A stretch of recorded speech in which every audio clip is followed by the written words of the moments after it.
Okay, so we are in the book Causal Inference in Statistics, a primer, and we're on question 1.2.3. And here we're given two different scenarios, and in each scenario, we're asked what type of data should we look at to come up with the correct causal inference.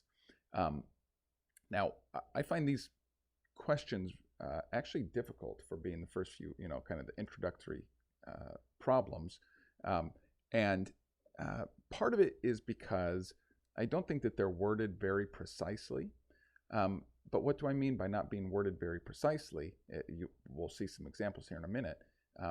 But it's because as I read these scenarios, I realize that I am importing all sorts of assumptions about the scenario that aren't explicit in the question, but again, which I am bringing to the problem. Okay, so anyway, that's kind of maybe makes an interesting philosophical point, which is that our assessments of causality really depend on the assumptions that we're willing to make before about the problem. Okay, so anyway, let's get into this. So let me read this first one verbatim.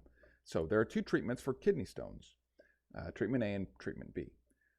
Treatment A tends to be used more so on severe, large kidney stones, whereas treatment B is usually used on the smaller, less severe kidney stones.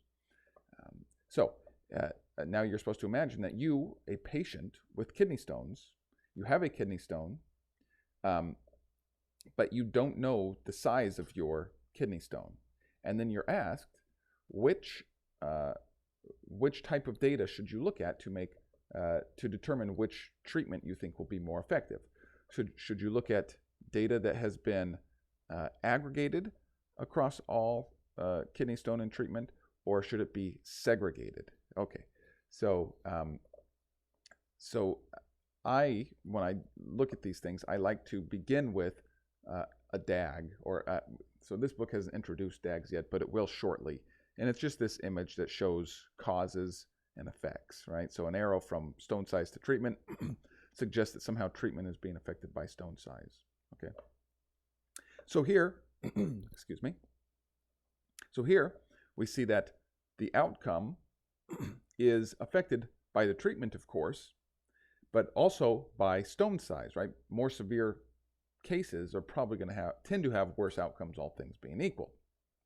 Okay, and also stone size is affecting treatment.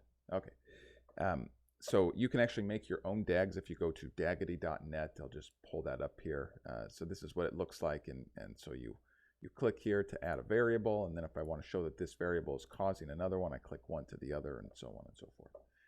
So anyway, you can play around with that if you like. Okay. So now we're asked, which type of data should we look at? Okay, now as I'm looking at my DAG here and reasoning through the problem, I think that we should look at segregated data, segregated by stone size and treatment. Why? Because both treatment and stone size are affecting outcome. Okay, so that's really my answer. But this question and the next one, there's something peculiar in the question, which is a patient who doesn't know the size of his or her stone.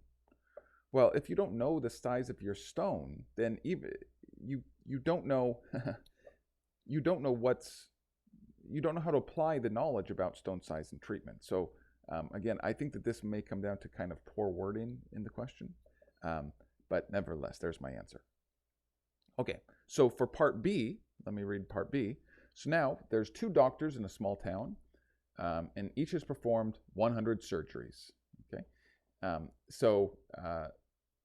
there's two types of surgeries. One is difficult, one is easy.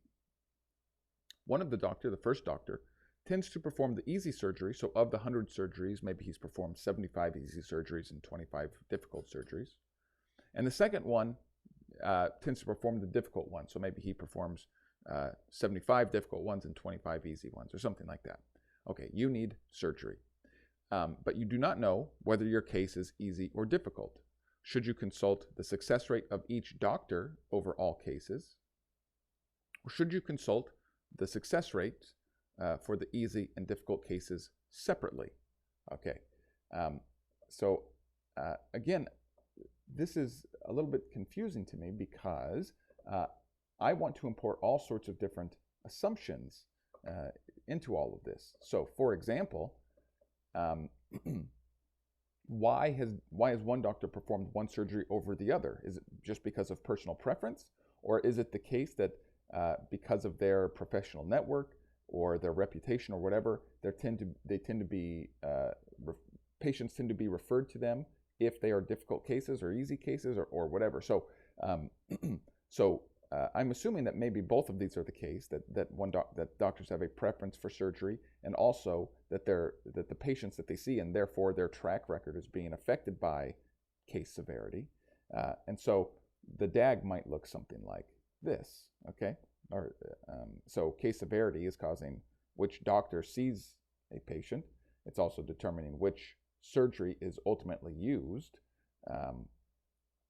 and all of these things affect outcome. So this complicates things a little bit, but again, we see this thing where the three variables that are not the outcome are all affecting the outcome. And so I want to say that we are going to that we're going to segregate the data, condition on the data, based on all three variables here. But again, this is a little bit confusing because we're told that we don't know the severity of our case. And so we can't really use that information.